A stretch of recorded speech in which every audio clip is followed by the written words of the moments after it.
মৰমৰ ছাত্ৰ ছাত্ৰীসকল, আজি আমি এই বিজ্ঞানৰ পাঠটি নৱমমান শ্ৰেণীৰ বাবে আগবঢ়াব খুজিছোঁ। নৱমমান শ্ৰেণী অধ্যায় নম্বৰ 11 কাৰ্য আৰু শক্তি যিটো পাঠ আছে, এই পাঠটো আমি আজি আলোচনা কৰিম। আৰম্ভণিতে মই কৈ থ'লোঁ যে আমাৰ যিটো চেনেল, এই চেনেলটো যিমানবিলাক ছাত্ৰ ছাত্ৰী চাই আছা, তোমালোকে ছাবস্ক্ৰাইব কৰিবা, লাইক কৰিবা আৰু শ্বেয়াৰ কৰিবা। এতিয়া আমাৰ পাঠত আছে কাৰ্য আৰু শক্তি। প্ৰথমতে আমি কাৰ্যৰ বিষয়ে আলোচনা কৰিম। এতিয়া কাৰ্য মানে কি তোমালোকে নিশ্চয় জানা যে কাৰ্য বুলি ক'লে আমি বহুত কামকেই কাৰ্য বুলি ক'ব পাৰোঁ। শুই থকাটো এটা কাৰ্য, উশাহ নিশাহ লোৱাটো এটা কাৰ্য, ভাত পানী খোৱা, এই সকলোৱে কাৰ্য। কিন্তু আমি বিজ্ঞানৰ ভাষাৰে যদি কাৰ্যৰ বিষয়ে ক'বলৈ যাওঁ, তেতিয়াহ'লে এই কথাবিলাকত অলপমান বেলেগ হ'ব। অলপ আচৰিত যেন লাগিলেও মই এটা কথা তোমালোকক ক'ম যে তোমালোকৰ কাৰোবাৰ ঘৰৰ নহলাত যেনিবা এটা ডাঙৰ প্ৰকাণ্ড শিল আছে। ধৰা এই শিলটো কি হ'ল, তোমালোকৰ বন্ধুবিলাকক ক'লা যে শিলটো বাটৰ পৰা আঁতৰ কৰিব লাগে। তেতিয়া তোমালোকৰ কিছুমান বন্ধুবৰ্গই কি কৰিলা, গৈ ৰাতিপুৱাৰ পৰা ধুনীয়াকৈ ইয়াতে ওপৰত বল প্ৰয়োগ কৰি দিলা। কিন্তু বল প্ৰয়োগ কৰোঁতে কৰোঁতে কৰোঁতে দুপৰীয়া 12টা বাজিল, ভাগৰ লাগিল আৰু তোমালোকে চাহ পানী জলপান খাই আকৌ কামটো আৰম্ভ কৰিলা। কিন্তু শিলটো একেঠাইতে থাকিল। শিলটোৱে যিহেতু অলপো লৰচৰ নকৰিলে, গতিকে যদিও তোমালোকৰ ভাগৰ লাগিল, যদিও তোমালোকৰ শক্তি ক্ষয় হ'ল, কিন্তু আমাৰ বিজ্ঞানৰ ভাষাত কিন্তু কাৰ্য নহ'ল। কিয় নহ'ল? যে এই শিলটোৱে সামান্যভাৱে হ'লেও কি কৰিব লাগিছিল, স্থান পৰিৱৰ্তন কৰিব লাগিছিল। স্থান পৰিৱৰ্তন নকৰাৰ কাৰণে আমি বল প্ৰয়োগ কৰা স্বত্তেও আমি ইয়াত কাৰ্য সম্পন্ন হোৱা নাই বুলি ক'ব লাগিব। এতিয়া দেখা যায় আমি মানুহে কাৰ্য কৰোঁ, জীৱ জন্তুৱে কাৰ্য কৰে, বিভিন্ন ধৰণৰ যন্ত্ৰ পাতিয়ে কাৰ্য কৰে। এই কাৰ্যবিলাকত আমি চালে দেখা পাম যে প্ৰত্যেকে বল প্ৰয়োগ কৰিছে আৰু বলৰ মানে দিশত কি হয়, বস্তুটোৰ সৰণ ঘটিছে বা স্থানান্তৰিত হৈছে, নিৰ্দিষ্ট দিশত স্থানান্তৰিত হৈছে। গতিকে এইখিনি কথাকে আমি যদি বিজ্ঞানৰ ভাষাৰে কওঁ, তেতিয়াহ'লে আমি এনেকৈ ক'ম যে আমি কোনো এটা বস্তুৰ ওপৰত যেতিয়া স্থিৰ বল প্ৰয়োগ কৰিম, মই এনেকৈ লিখিছোঁ কাৰ্য কোনো এটা বস্তুৰ ওপৰত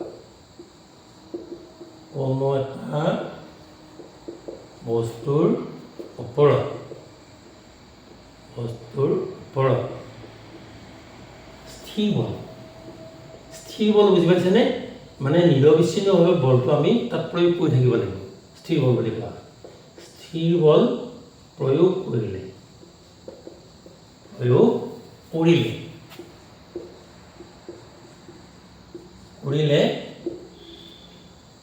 ইয়াত প্ৰয়োগ হোৱা বল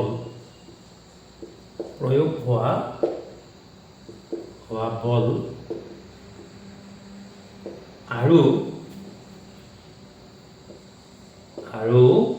বলৰ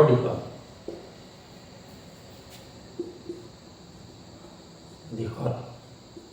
হোৱা সৰণ বা স্থানান্তৰ। অৱশ্যে স্থানান্তৰ সৰণৰ মাজত এটা পাৰ্থক্য আছে। সৰণ হ'লে এটা সৰণৰ নিৰ্দিষ্ট দিশ আছে, স্থানান্তৰৰ তেনেকুৱা কোনো দিশৰ কথা উল্লেখ নাথাকে। সেইকাৰণে আমি এটা সৰণ বুলিয়েই ব্যৱহাৰ কৰোঁ, বা সৰণৰ গুণফল বা পূৰণফল। আমি পূৰণফল বুলিয়ে কৈছোঁ। পূৰণফলক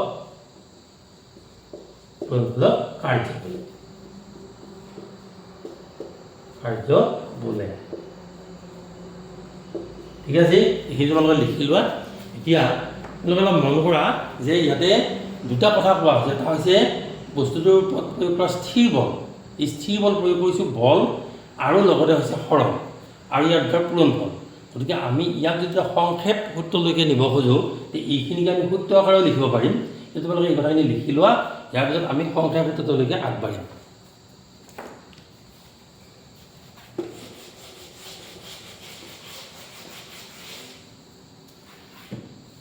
আমি দেখুৱাব খুজিছোঁ যে কাৰ্য, ইতিমধ্যে আমি গম পালোঁ কাৰ্য হ'ল কি, বল আৰু বলৰ দিশত হোৱা সৰণৰ পূৰণফল। গতিকে আমি ইয়াতে প্ৰযুক্ত বল বা প্ৰয়োগ কৰা বল দিব পাৰিম। প্ৰয়োগ হোৱা বল আৰু পূৰণ চিন দিছোঁ মই সৰণ।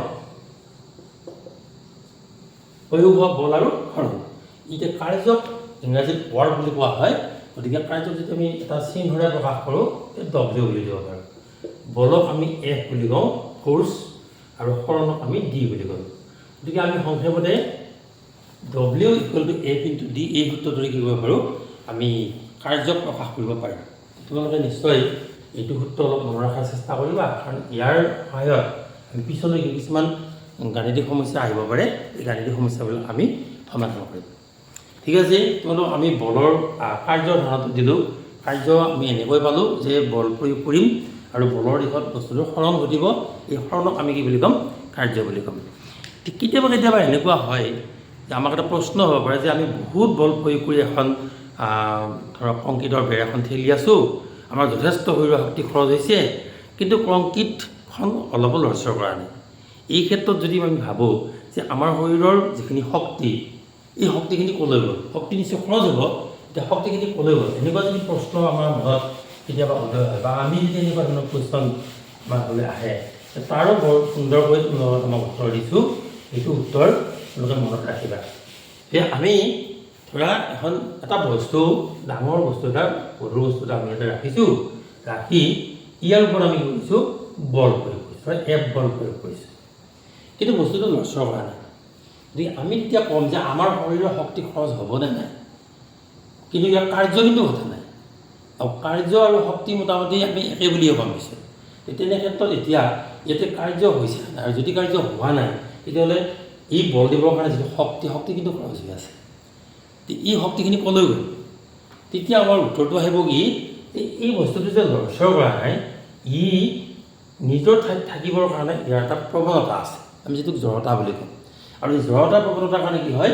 ই সাধাৰণতে এটা ঘৰ্ষণ বলৰ সৃষ্টি কৰে এই ঘৰ্ষণ বলটো এনেকুৱা হয় আমি ইফালৰ পৰা যিমানখিনি পৰিমাণৰ বল প্ৰয়োগ কৰিছোঁ ছাপ'জ F1 বল প্ৰয়োগ কৰিছোঁ তে ইও তাৰমানে কি কৰিব ঠিক সমানে F1 বল ইও প্ৰয়োগ কৰিব যাৰ ফলত কি হৈছে আমি দিয়া বল আৰু বস্তুটোৱে দিয়া বল বিপৰীতমুখী কিন্তু পৰস্পৰ সমান গতিকে বস্তুটো লৰচৰ কৰা নাই কিন্তু আমাৰ বল খৰচ হৈছে আকৌ এতিয়া যদি আমি আৰু দুগুণ বল দি দিওঁ ইয়াতে আৰু এটা F1 দুটা F1 দিলোঁ সিও কি কৰিব আকৌ দুটা F1 আৰু এটা বল প্ৰয়োগ কৰিব গতিকে আমি যিমানে বল প্ৰয়োগ কৰোঁ সিমানে বল প্ৰয়োগ কৰিছে তো এনে ক্ষেত্ৰত যেতিয়ালৈকে সি দিব পৰা যিটো প্ৰৱণতা অৰ্থাৎ যিটো জড়তাৰ প্ৰৱণতাৰ কাৰণে দিব পৰা যিখিনি বল ঘৰ্ষণ বল সেইখিনি সমকক্ষ নোহোৱালৈকে ই কিন্তু লৰচৰ নকৰে আৰু তেতিয়া যদি আমি এই প্ৰশ্নটোৰ উত্তৰ বিচাৰোঁ এনেকৈ পাম যে সি প্ৰয়োগ কৰা ঘৰ্ষণ বলৰ কাৰণে আমাৰ শৰীৰৰ শক্তিখিনি খৰচ হৈছে ঠিক আছে এতিয়া আমি ইতিমধ্যে সূত্ৰটো পালোৱেই সূত্ৰটো যেতিয়া পালোঁ আমি সূত্ৰটোৰ সহায়ত এটা প্ৰশ্নৰ উত্তৰ কৰিবলৈ যত্ন কৰিম কুৱেশ্যনটো তোমালোকৰ পৃষ্ঠা নম্বৰ 148 আছে বস্তুটো চোৱা এনেকুৱা বস্তু এটাৰ ওপৰত 7 নিউটন বল প্ৰয়োগ কৰা হৈছে ধৰা বলৰ দিশত বস্তুটোৰ হৰণ 8 মিটাৰ হ'ল হৰণৰ সমুদায় কালচত বলটো বস্তুৰ ওপৰত ক্ৰিয়াশীল হৈ আছিল বুলি ধৰি লওঁ তাৰমানে স্থিৰ বল হৈ আছে তাৰমানে 7 নিউটন বল কিন্তু স্থিৰ বল প্ৰয়োগ কৰা হৈছে বুলি ভাবি লৈছোঁ বা দিয়া আছে আৰু এতিয়া বস্তুটোৰ হৰণ ঘটিছে 8 মিটাৰ এই বস্তুটোৰ ওপৰত ক্ৰিয়াশীল হৈ আছিল বুলি ধৰিলোঁ ইয়াত সম্পন্ন হোৱা কাৰ্য কিমান একেবাৰে সুন্দৰ প্ৰশ্ন এইটো এই প্ৰশ্নটো আমি উত্তৰ কৰিবলৈ যত্ন কৰিম তোমালোকে এই প্ৰশ্নটো লিখি ল'বা মই প্ৰশ্নটো কিন্তু লিখা নাই কিতাপত আছে কিতাপৰ পৰা সুন্দৰকৈ চাই লিখি ল'বা মই কেৱল ইয়াৰ উত্তৰখিনিহে দিবলৈ চেষ্টা কৰিছোঁ প্ৰথমতে ভাবিছোঁ বাৰু যে আমি এটা এনেকুৱা ধৰণৰ বস্তু লৈছোঁ এই বস্তুটোৰ ওপৰত আমি বল প্ৰয়োগ কৰিছোঁ ধৰা কিমান বল প্ৰয়োগ কৰিছোঁ এটা আমি স্থিৰ বল প্ৰয়োগ কৰিছোঁ এইটো 7 নিউটন তোমালোকে জানা যে বলৰ একক সাধাৰণতে নিউটনে প্ৰকাশ কৰা হয় নিউটন আকৌ এই মহামতী নিউটনৰ মানে আমি বিজ্ঞানী নিউটনৰ নামেদি এইটো মানে বলৰ এককটো নিউটন ৰখা আছে তেওঁ বলৰ বহুতো আৱিষ্কাৰ কৰিছিল চাৰ্লছ নিউটনে এই চাৰ্লছ নিউটনৰ নামটো যোগমীয়া কৰিবৰ কাৰণে আমি বলৰ এককটো নিউটনে ৰাখোঁ এতিয়া ইয়াৰ যদি স্থিৰ বলৰ কাৰণে ইয়াৰ যদি হৰণ কিমান হৈছে 8 মিটাৰ হৈছে 8 মিটাৰ হৰণ হৈছে ইয়াত কাৰ্য কিমান হ'ল তোমালোক ইতিমধ্যে মই এটা সূত্ৰ দিছোঁ অলপ আগতে এইটো হ'ল W is equal to F into D গতিকে ইয়াত আমি W মানে কি হ'ম কিমান পৰিমাণৰ কাৰ্য কৰিম গম পাম F মানে কি হ'ব ইয়াৰ ওপৰত প্ৰযুক্ত বল বা স্থিৰ বল, আৰু ডি মানে কি হ'ব, তোমাৰ ডিছপ্লেচমেণ্ট মানে কিমানখিনি সি হৰণ ঘটিল। এতিয়া আমি লিখিব পাৰোঁ যে F ইকুৱেল টু 7 নিউটন টু প্লান এনিভাৰ, আৰু ডি ইকুৱেল টু আমি কি লিখিম 8 মিটাৰ। তো এতিয়া আমি যদি ইয়াতে সেই মানখিনি পাতোঁ, W ইকুৱেল টু 7 ইনটু 8। এতিয়া ইয়াত আমি কি একক লিখিম অলপ ভাবাচোন, নিউটন মিটাৰ। নিউটন মিটাৰ এককটোক আমি এটা সংক্ষেপ একক লওঁ, সেইটো হ'ল জুল। গতিকে আমি ইয়াত লিখিম জে লিখিলোঁ, জে মানে হ'ল জুল। জুল এটা কাৰ্য বা শক্তিৰ একক, মনত ৰাখিবা, পিছলৈ আমি পাম বাৰু। শক্তি ক্ষেত্ৰত আমি পাম জুল, কাৰ্যৰ একক জুল। গতিকে আমি জুল হিচাপে ব্যৱহাৰ কৰিম। এতিয়া 8 আৰু 7 তেওঁলোকে নেওতা মাথা, তেওঁলোকৰ নেওতা মুখস্থ আছে। 8 7 গুণ কিমান 56, হয়নে বাৰু? 56 জুল, অৰ্থাৎ ইয়াত কিমান কাৰ্য হৈছে 56 জুল হৈছে। গতিকে আমি কাৰ্যৰ বিষয়ে পালোঁ, কাৰ্যৰ এককটো মই কৈ দিওঁ যে কাৰ্য যে আমি শিকিলোঁ, কাৰ্যৰ এছাই একক হ'ল জুল। আৰু জুল নামৰ এজন বিজ্ঞানীয়ে বিশেষকৈ এইটো মানে কেলৰি মিতিৰ ওপৰত বহুত পৰীক্ষা নিৰীক্ষা কৰি বা শক্তি কাৰ্যৰ ওপৰতো বহুত পৰীক্ষা নিৰীক্ষা কৰিছিল। সেইকাৰণে তেওঁৰ নামটো মানে স্মৰণীয় কৰি ৰাখিবৰ কাৰণে কি কৰিছে, আমাৰ পিছৰ বিজ্ঞানীসকলে কাৰ্যৰ বা শক্তিৰ এককটো জুল হিচাপে মানে ৰাখিছে। এতিয়া তোমালোকে পৃষ্ঠা নম্বৰ 149 উলিয়াই লোৱা। অৱশ্যে ইয়াত এটা উদাহৰণ কৰি থোৱা আছে, মই কৰি থোৱা উদাহৰণটো তোমালোকৰ লগত মই আলোচনা কৰিব খোজা নাই। ইয়াত যিজন প্ৰশ্ন আছে, প্ৰশ্নকেইটা আমি আগবাঢ়িম। কুৱেশ্যন নম্বৰ 1 চোৱা, পৃষ্ঠা নম্বৰ 149ত আছে, পেজ 149, এইটো কিতাপখন উলিয়াই লোৱা। 149 পেজত কুৱেশ্যন নম্বৰ 1। মই প্ৰশ্ন কিন্তু ইয়াত লিখা নাই দেই, প্ৰশ্নটো তোমালোকে লিখিবা। আৰু প্ৰশ্ন যদি লিখি থাকোঁ, আমাৰ প্ৰশ্নৰ উত্তৰখিনি প্ৰশ্ন লিখা সময় লাগিব, যথেষ্ট সময়ৰ প্ৰয়োজন হ'ব। গতিকে প্ৰশ্নটো তোমালোকে কিতাপখন উলিয়াই লৈ প্ৰশ্নটো কিতাপৰ পৰা চাই ল'বা। প্ৰশ্ন আছে এনেকুৱা, কেতিয়া আমি কাৰ্য সম্পন্ন হোৱা বুলি কওঁ? বৰ সুন্দৰ প্ৰশ্ন এইটো। আমি উত্তৰ কি লিখিম?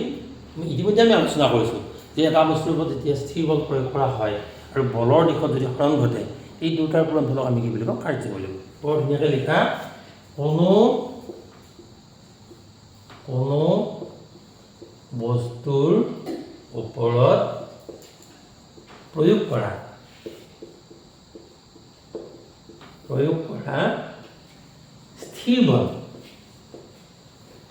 স্থিৰ বল আৰু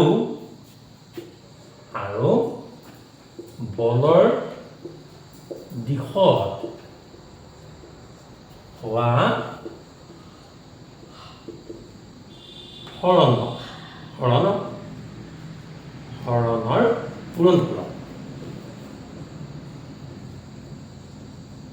পূৰণফলক কাৰ্য বুলি। একদম চিম্পুল সূত্ৰ, সুন্দৰকৈ মনত ৰাখিবা। এইটো মনত ৰাখিবলৈ একেবাৰে সহজ হ'ল, কিয় জানে? আমাৰ দুটা বস্তু মনত কৰিলে, এটা হ'ল বল, এইটো স্থিৰ বল, আৰু হৰণ, এই দুটা পূৰণ কৰি দিলে। গতিকে এইটো 1 নম্বৰ বস্তুটোৰ উত্তৰ হ'লে পাওঁতে। এতিয়া তোমালোকে 2 নম্বৰ বস্তুটো চাবা যে বস্তু এটাৰ হৰণৰ দিশত প্ৰয়োগ হোৱা বলৰ দ্বাৰা সম্পাদিত কাৰ্যৰ প্ৰকাশ ৰাখিলে। ঠিক আছে, আমি প্ৰকাশ ৰাখিটো কেনেকৈ লিখিম? এইখিনিকে যদি আমি এটা সূত্ৰ আকাৰে লিখিবলৈ যত্ন কৰোঁ, এইটোকে প্ৰকাশ ৰাখি বুলি কোৱা হৈছে। আমি কি লিখিম? এই 2 নম্বৰ বস্তুটোৰ উত্তৰত চাবা, আমাৰ প্ৰশ্নটোৱে সুধিছে যে আমি এটা মানে সংক্ষেপ প্ৰকাশ ৰাখি এটা আমাক লাগে কাৰ্যৰ। এই কাৰ্য সংক্ষেপ আমি কৈছিলোঁ যে কাৰ্য সমান ওপৰত দিছিলোঁ কি ইয়াত দিছিলোঁ প্ৰযুক্ত বল বা প্ৰযুক্ত বল বুলি। এতিয়া প্ৰযুক্ত বল পূৰণ হৰণ বা বলৰ দিশত হোৱা স্থানান্তৰ। হৰণ দিলে বেছি ভাল হয়, হৰণ দিলে আৰু মানে বলৰ দিশৰ কথাটো লিখিব নালাগে। কাৰ্য ইকুৱেল টু প্ৰযুক্ত বল পূৰণ হৰণ। আৰু লগতে যিটো আমাৰ প্ৰশ্নটো সুধিছে, আৰু এশাৰী তোমালোকে আৰু এটা বস্তু লিখি দিবা। ইংৰাজীত যিটো আমি সংক্ষেপতে লিখোঁ, এইটোও লিখি দিবা ইয়াতে। গতিকে এই দুটা কথাই হ'ল আমাৰ 2 নম্বৰ বস্তুটোৰ উত্তৰ। নিশ্চয় বুজি পাইছা? ইয়াৰ পিছত আৰু এটা আহিছে যে 1 জুল কাৰ্যৰ সংজ্ঞা দিয়ে। এতিয়া 1 জুল কাৰ্য বুলি ক'লে আমি কাক বুজিম? তোমালোকে অলপমান মন কৰা যে এইটো কাৰ্যৰ একক কাৰ্য আহিছে, এই কাৰ্য হ'বৰ কাৰণে এই দুটা যদি একক হৈ যায় মানে এফ বলটো যদি এটা একক বল হয় একক বল যিটো স্থিৰ বলৰ কথা হৈছে একক বল আৰু দূৰত্বটোও যদি একক দূৰত্ব হয় হয়নে মানে সৰণটো যদি একক সৰণ হয় 1 মিটাৰ হ'ব পাৰে 1 মিটাৰ এটা একক হয় হয়নে বাৰু সেনেকুৱা তেতিয়া আমি এটা সূত্ৰ পাম সেই সূত্ৰটোক আমি কি ক'ম 1 জুল বুলি ক'ম গতিকে কুৱেশ্যন নম্বৰ 3 যিটো উত্তৰ হ'ব আমি এনেধৰণে উত্তৰটো লিখিম কুৱেশ্যন নম্বৰ 3 হ'ল কোনো বস্তুৰ ওপৰত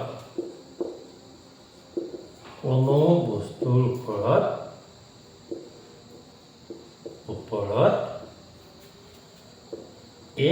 নিউটন বল প্ৰয়োগ কৰোঁতে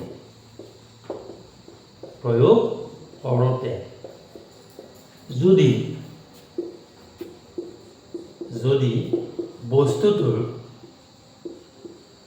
বস্তুটোৰ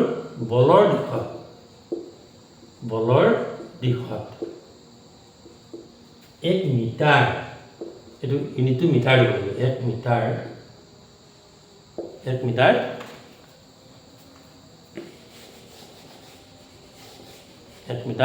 সৰণ ঘটে 1 মিটাৰ সৰণ ঘটে তেন্তে তাত সংঘটিত কাৰ্য 1 জুল বোলা হয় মই লাহে লাহে লিখি দিছোঁ তোমালোকে এই সূত্ৰবিলাক লিখি লোৱা প্ৰশ্নৰ উত্তৰ ধুনীয়াকৈ লিখা মই কি দিলোঁ এতিয়া তোমাক মনত আছোঁ যে কোনো এটা বস্তুৰ ওপৰত আমি এটা বস্তুৰ ওপৰত কি কৰিছোঁ এইটো 1 নিউটন বল প্ৰয়োগ কৰিছোঁ এটা বস্তুৰ ওপৰত আমি 1 নিউটন বল প্ৰয়োগ কৰিছোঁ কৰোঁতে বস্তুটো হৰণ ঘটিছে আৰু কিমান হৰণ ঘটিছে 1 মিটাৰ হৰণ ঘটিছে গতিকে এতিয়া ইয়াত যিখিনি কাৰ্য হ'ব আমি দুটা পূৰণ কৰিলে 1 পাম 1 নিউটন 1 মিটাৰ 1 গুণ 1 আৰু নিউটন মিটাৰ মানে হ'ল কি জুল তোমালোকে ইয়াতে উত্তৰটো ধুনীয়াকৈ আহিছে মনত আছোঁ আৰু মই এইটো ইয়াত লিখিব নালাগে কিন্তু মই তোমালোকক বুজাৰ কাৰণে লিখি দিছোঁ 1 নিউটন ল'লোঁ পূৰণ 1 মিটাৰ নিউটন মিটাৰ আহি গ'ল এই নিউটন মিটাৰৰ এককটোক আমি কি বুলি কওঁ জুল বুলি গতিকে জুল আহিল ইয়াতে এইটো 1 গুণ কিমান হ'ব একেই হ'ব 1 জুল হ'ব 1 জুল আমি এনেকৈ ডিফাইন কৰিব পাৰিম নিশ্চয় বুজি পাইছা বস্তুটোৰ উত্তৰ এতিয়া ইয়াত আৰু 4 নম্বৰ কুৱেশ্যনটো দিছেনে আৰু এটা প্ৰশ্ন আছে যে এহাল বলদহে নাঙলত 1 নিউটন বল প্ৰয়োগ কৰে এতিয়া তোমালোকে বোধহয় আজিকালিতো হাল বোৱা দেখাই নাই কিন্তু ট্ৰেক্টৰেৰে হাল বায় কিন্তু এটা সময়ত আমাৰ সময়ত আছিল কি আমাৰ সময়ত ইমান ট্ৰেক্টৰৰ ব্যৱহাৰ নাছিল আৰু তেতিয়া আমি দেখিছিলোঁ যে পথাৰত গৰুৰে হাল বাইছিল দুটা বলদ গৰুৰে এখন নাঙলত ধুই দিয়ে হাল বাইছিল তোমালোকৰ যদি ওচৰত কোনোবা অলপ বয়সস্থ মানুহ আছে তেতিয়াহ'লে কেনেকৈ হাল বোৱা কাৰ্য সম্পাদন কৰে তোমালোকে অলপ চাই ল'বা সুধি ল'বা জানিবলগীয়া কথা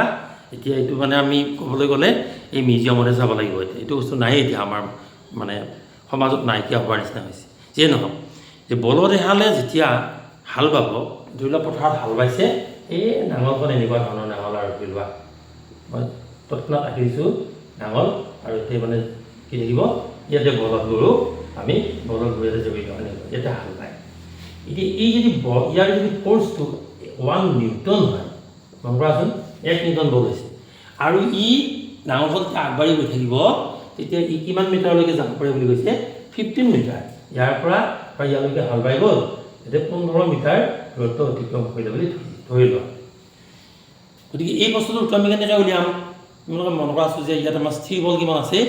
1 নিউটন তাৰমানে গৰুহালে সচৰাচৰ 1 নিউটন বল প্ৰয়োগ কৰিব পাৰে আৰু নাঙলখন জুই দি এজন চহাই বা খেতিয়কে কিন্তু মাটি চহাওঁতে দেখিছে যে ইয়াৰ পৰা ইয়ালৈকে কিমান হ'ল 15 মিটাৰ দূৰত্ব অতিক্ৰম কৰিলে এতিয়া ইয়াত আমি কিমান পৰিমাণৰ কাৰ্য সম্পাদন হ'ল উলিয়াব দিছে আৰু তোমালোকে মন কৰা আছোঁ আমি কি সূত্ৰ লিখিম কোনোবাই ক'ব পাৰিবানে সূত্ৰটো কি লিখিম ঠিক আছে W = F × D বুলি লিখিলোঁ প্ৰথমতে সেইটোৱে সূত্ৰ এফৰ মান পালোঁ আমি বল কিমান দিছে 1 নিউটন দিছে 1 নিউটন বল আৰু ডিষ্টেঞ্চ কিমান গৈছে ইয়াত 15 মিটাৰ গৈছে তোমালোকে কি কৰা এতিয়া লিখা যে W = 1 × 15 নিউটন মিটাৰ নিলিখি তোমালোকে জুল লিখিবা গতিকে 15 × 15 15 জুল অৰ্থাৎ এই বলধহালেৰে খেতিয়কজনে যেতিয়া হাল বাইছিল তেতিয়া 15 মিটাৰ দূৰত্ব হাল বাওঁতে তেওঁ কিমান জুল কাৰ্য সম্পাদন হৈছিল 15 জুল কাৰ্য সম্পাদন হৈছিল ওলাই গ'ল এই প্ৰশ্নকেইটাৰ উত্তৰ তোমালোকে সুন্দৰকৈ লিখি লোৱা ইয়াৰ পিছত আমি কাৰ্যৰ পৰা অলপ আঁতৰি যাম এতিয়া আমি শক্তিলৈকে যাম ঠিক আছে মই অলপ চিন্তা কৰিছোঁ যে তোমালোকে নিশ্চয় মই এই কথাখিনি যিখিনি বুজাই আছোঁ বুজি পাইছা অসুবিধা হোৱা নাই আৰু যদি তোমালোকৰ কিবা বুজাত অসুবিধা হয় তেতিয়াহ'লে এই ভিডিঅ'টো যেতিয়া শ্বেয়াৰ কৰিবা তেতিয়া কমেণ্ট বক্সত তোমালোকে কমেণ্ট কৰিব পাৰা কমেণ্টত আমি যদি মই কমেণ্ট পাওঁ তেতিয়াহ'লে তাত তোমালোকে বুজি নোপোৱা কথাখিনি পুনৰাই এই পাছত আকৌ দিবলৈ যত্ন কৰিম এতিয়া আমি চাম যে শক্তি বা এনাৰ্জি এইটো শক্তি মই লিখি দিছোঁ এনাৰ্জি বা শক্তি অৱশ্যে আমি যদি গোটেইখিনি কথা অলপ ভাল ধৰণে চাওঁ এই শক্তি কাৰ্য মানে বল মই এটা ৰিলেশ্যন দেখুৱাইছোঁ তোমালোকে অলপ মন কৰিবাচোন শক্তি কাৰ শক্তি আছে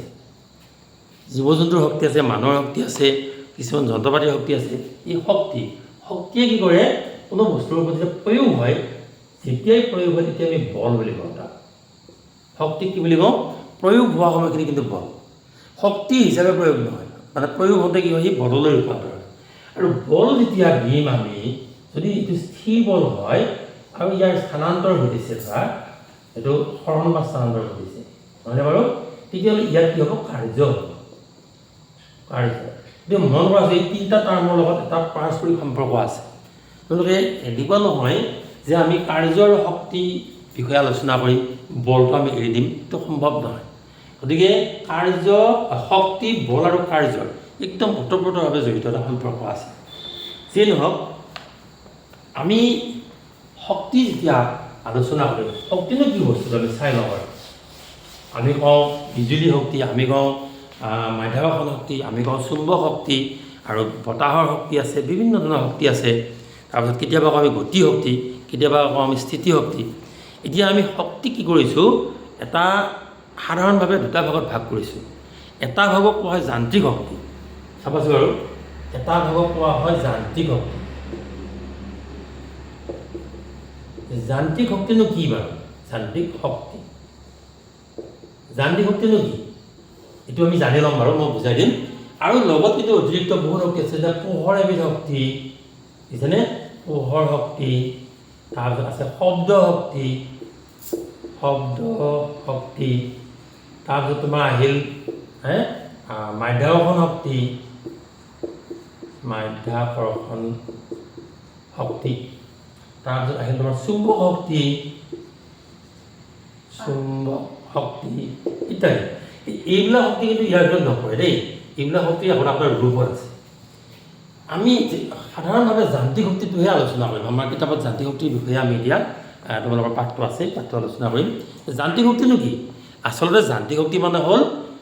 আমি দেখি থকা বস্তুবিলাকৰ গাত থকা কিছুমান এক ধৰণৰ শক্তি আছে যিটো কোৱা হয় ৰৈ থকা অৱস্থাত থকা শক্তিখিনি স্থিতি শক্তি আৰু মানে গৈ থকা অৱস্থাত যিটো শক্তি আছে গতি শক্তি এক কথাত ক'বলৈ গ'লে স্থিতি শক্তি প্লাছ নহয় আৰু বুলি দিলোঁ স্থিতি শক্তি আৰু গতি শক্তি এই দুটা একেলগে আমি বুলি কওঁ যান্ত্ৰিক শক্তি বুলি কওঁ কথা কাৰণ মন কৰিবচোন বাৰু যে তোমাক সুধিলে তোমালোকৰ স্কুলত ছাৰে সুধিলে যে তোমাৰ গাত কি শক্তি আছে তুমি ক'ব যে মোৰ পেশী শক্তি আছে মোৰ শাৰীৰিক শক্তি আছে তোমাৰ গাত যি শক্তি আছে সেইটোক আমি কি ক'ম যান্ত্ৰিক শক্তি বুলি ক'ম কিয় জানানে সি হয় স্থিতি শক্তিৰ ওপৰত আছে নহ'লে সি গতি শক্তিৰ ওপৰত আছে আমি যদি একো কাম নকৰোঁ বহি থাকোঁ তেতিয়া আমাৰ গাত থকা শক্তিখিনি স্থিতি শক্তি হ'ব আকৌ যদি আমি দৌৰি থাকোঁ আমি যদি কিবা কাম কৰি থাকোঁ তেতিয়াহ'লে সেইখিনি কি হ'ব আকৌ স্থিতি শক্তি কি হ'লে ৰূপান্তৰ হৈছে গতি শক্তিলৈ ৰূপান্তৰ হৈছে আমি দেখি থকা স্থিতি শক্তি আৰু গতি শক্তিৰ যিখিনি উদাহৰণ আছে সেই আটাইবিলাকে যান্ত্ৰিক শক্তিৰ ভিতৰত পৰে যেনে ধৰি লোৱা বলৰে হাল বাই আছে ঘোঁৰাই এখন গাড়ী টানি আছে যে এজন মানুহে কাৰ চলাই আছে ইয়াত পেট্ৰল আছে বা ডিজেল তেল আছে তাত যিখিনি শক্তি জমা হৈ আছিল সেইখিনিও যান্ত্ৰিক শক্তিলৈ ৰূপান্তৰ হৈছে গতিকে এনেকুৱা যিখিনি কেৱল আমি ৰাসায়নিক শক্তি বুলিও কোৱা হৈছে পেট্ৰল কয়লাত থকা শক্তিটো কিন্তু ইও আচলতে যান্ত্ৰিক শক্তিৰ এটা ৰূপ গতিকে আমি এই যান্ত্ৰিক শক্তিৰ ভিতৰত এতিয়া প্ৰথমতে আমাৰ তোমালোকৰ আছে বোধহয় কি শক্তিৰ বিষয়ে আছে চাই লওঁ ৰ'বা গতি শক্তিৰ বিষয়ে আছে আমি প্ৰথমতে গতি শক্তিৰ বিষয়টো আলোচনা কৰিম গতি শক্তিনো কি হ'ব পাৰে বাৰু গতি শক্তি কি হ'ব পাৰে গতিশীল অৱস্থাত যদি বস্তুৰ গাত কিবা শক্তি থাকে সেই গতি শক্তি এটা আমাৰ সৰু উদাহৰণ লওঁ এটা মই শিলগুটি লাহেকৈ তোমালৈ মই দলি মাৰি দিছোঁ এনেকৈ তুমি থাপ মাৰি হাতেৰে ধৰিছা দুখ পোৱা নাই সেই শিলগুটিটো যদি মই কেটেপাৰে মাৰি যদি তোমাৰ গাত মাৰি দিওঁ তেতিয়াহ'লে কি হ'ব সেইটোৱে তোমাক আঘাত কৰিব হয়তো তোমাৰ গাত পৰিলে গাত বেছিকৈ দুখ পাবা কিন্তু এই প্ৰথমবাৰতে শিলগুটিটো দ্বিতীয়বাৰ দিয়া শিলগুটি একেটাই শিলগুটি কিন্তু হয়নে বাৰু প্ৰথমবাৰ মই লাহেকৈ তোমালৈ দলি মাৰি দিছিলোঁ তেতিয়াহ'লে তুমি সেইটো হাতেৰে থাপ মাৰি ধৰিছা বা বন্দুকৰ গুলি এটা মই যদি এনেকৈ উলিয়াই লৈ তোমালৈ দলি মাৰি দিওঁ তুমি হাতেৰে ধৰিব পাৰিবা সেইটো গুলিয়ে তোমাক একো অপকাৰ নকৰে কিন্তু যদি মই বন্দুকৰ ভিতৰত লৈ এইটো মানে টিকাৰ টিপি দিওঁ তেতিয়া কিন্তু সি বহুত কাম কৰিব পাৰে ডেট মিনছ সেই সময়ত তাৰ গাত কি আছে যথেষ্ট গতি শক্তি আছে হয়নে কথাটো গতিকে গতিশীল অৱস্থাত বস্তুৰ গাত যি শক্তি থাকিব তাক আমি কি বুলি ক'ম গতি শক্তি বুলি ক'ম এই কথা আমি লিখি ল'ম আছোঁ বাৰু গতি শক্তি মানে কি হ'ব যে গতিশীল অৱস্থাত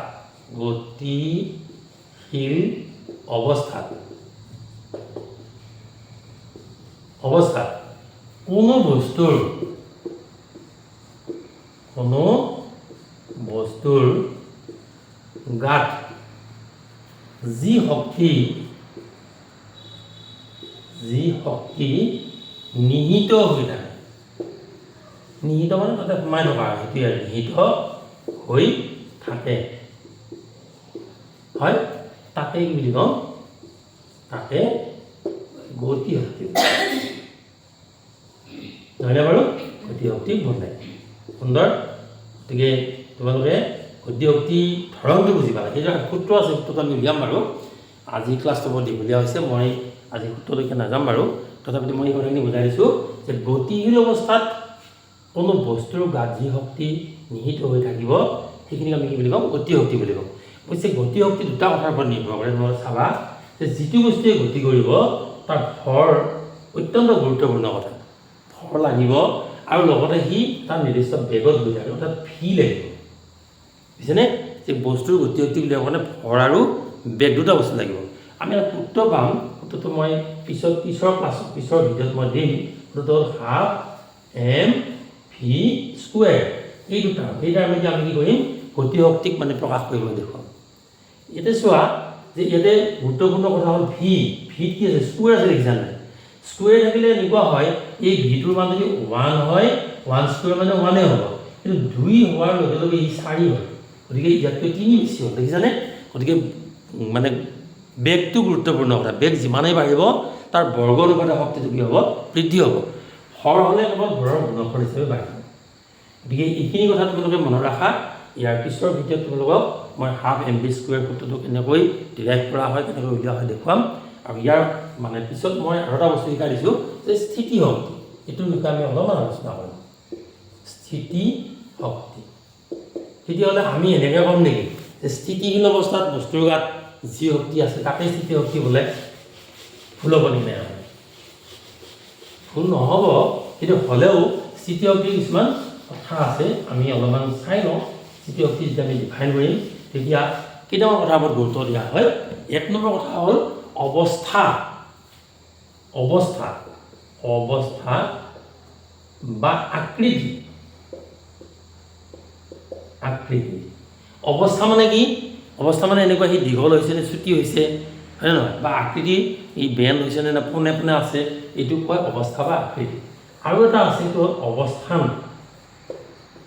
অৱস্থান মানে ই ক'ত আছে এতিয়া ধৰি লোৱা যে মাটিৰ পৰা এইটো ওখ এটা বিল্ডিং আছে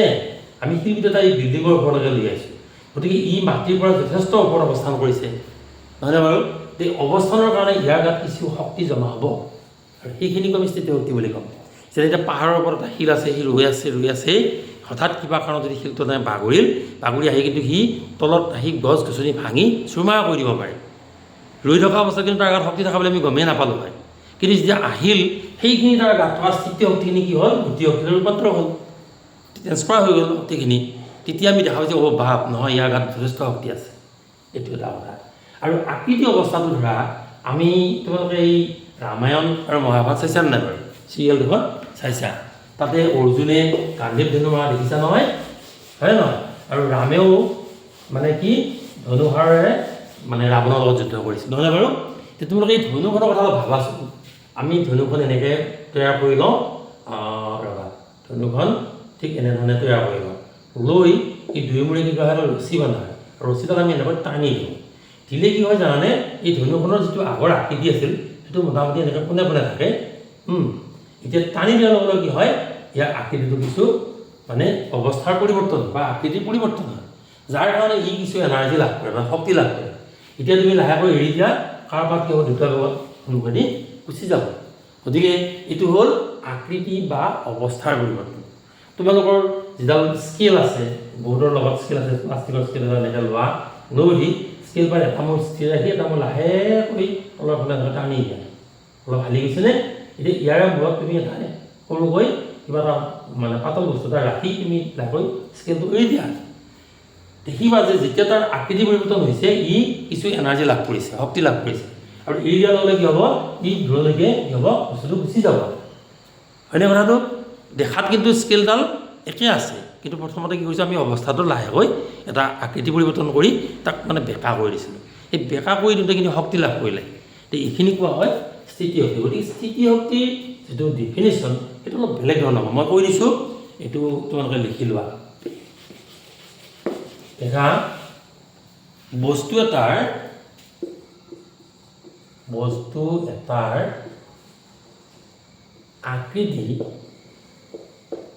আকৃতি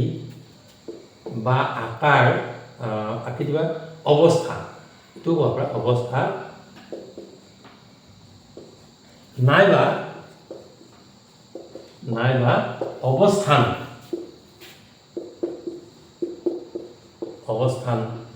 পৰিৱৰ্তনৰ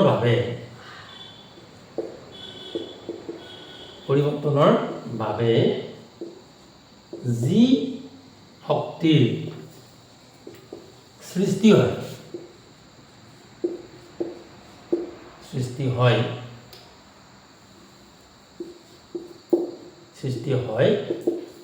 তাক স্থিতি শক্তি হয়।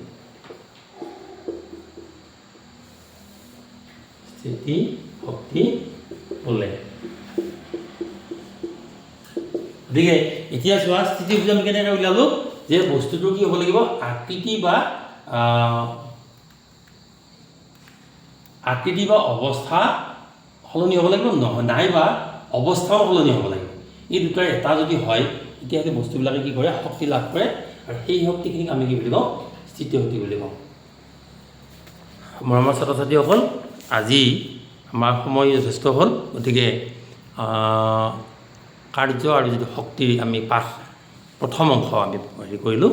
এই প্ৰথম অংশখিনি মই ইমানতে সমাপ্ত কৰিব খুজিছোঁ। ইয়াত যদি তোমালোকৰ কিবা সুধিবলগীয়া প্ৰশ্ন থাকে, এই প্ৰশ্নবিলাক কমেণ্টত জনাবা, মই নিশ্চয় কমেণ্ট চাই তাৰ উত্তৰ দিবলৈ চেষ্টা কৰিম। আৰু ইয়াৰ পিছৰ ভিডিঅ'টো তোমালোকে চাবলৈ কেতিয়াও নাপাহৰিবা। ইয়াৰ পিছৰ অংশটো মই পিছৰ ভিডিঅ'টো দিম। আৰু মই আকৌ এবাৰ কৈছোঁ যে আমাৰ চেনেলটো smart classes for secondary education within bracket Assamese, তো ছাবস্ক্ৰাইব কৰিবা, লাইক কৰিবা আৰু শ্বেয়াৰ কৰিবা। ধন্যবাদ।